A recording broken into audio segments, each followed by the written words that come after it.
Bluetoothing, the vein vampire high that's turning partygoers into public health nightmares.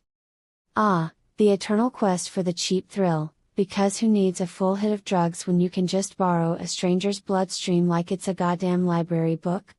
Enter Bluetoothing, the latest innovation in DIY highs that's got health experts scrambling for their garlic and steaks, as it fuels one of the fastest growing HIV epidemics in the Pacific. Picture this: you're at a dimly lit basement rave in Fiji, or, let's be real, any poverty-stricken corner of the globe where affordability trumps anatomy lessons, and instead of passing a joint, your new bestie rolls up their sleeve, extracts a syringe full of their drug-laced plasma, and, bam! You're jacked in like a faulty USB port. It's called flash flooding or hotspotting in some circles, because nothing screams connectivity like swapping bodily fluids for a buzz that lasts about as long as your regrets. Why go to the hassle of scoring your own stash when you can crowdsource euphoria from the collective vein pool?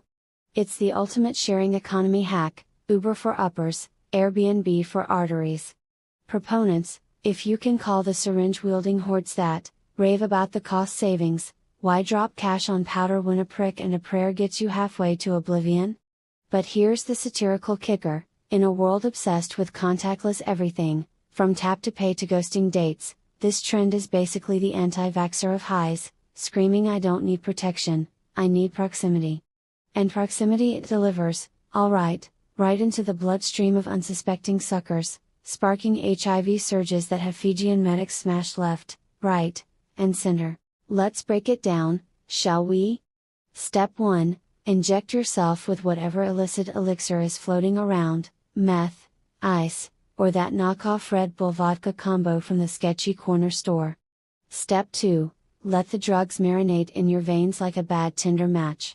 Step 3. Siphon off a sample and pass it to your pal, who mainlines it for an instant, second-hand high. Boom, efficiency.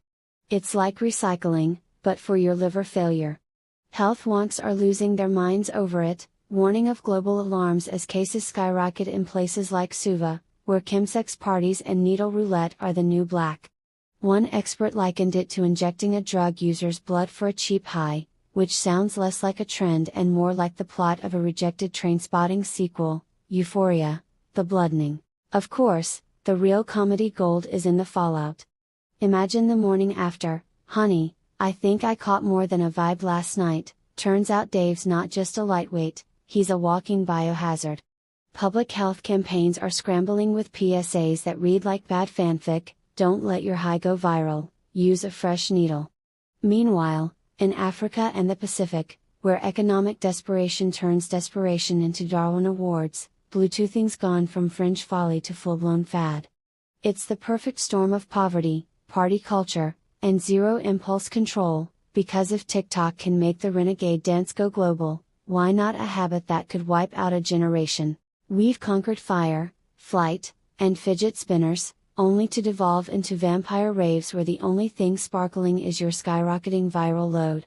If Darwin were alive today, he'd scrap natural selection for social media selection, survival of the least hygienic. So next time you're tempted to connect a little too deeply at the club, remember, your veins aren't a network, they're a no-fly zone for freeloaders. Stay safe out there, folks, or at least invest in some holy water hand sanitizer. What's next, Wi-Fi weenies? Only time, and the WHO, will tell.